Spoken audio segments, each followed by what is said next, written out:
All right, how to use a self-tailing winch.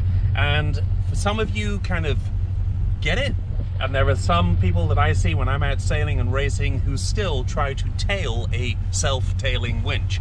So let's remind ourselves of what's going on here, right?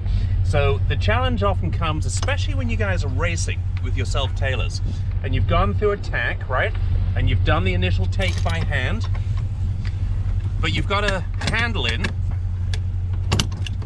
and there's always the confusion of, oh, do I put the extra wraps on? What do I do, right?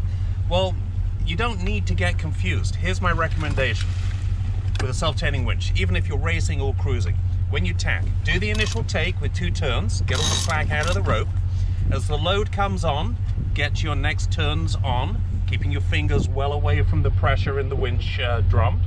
Fingers, okay, on.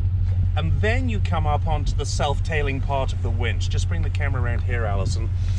This is the self-tailing part of the winch.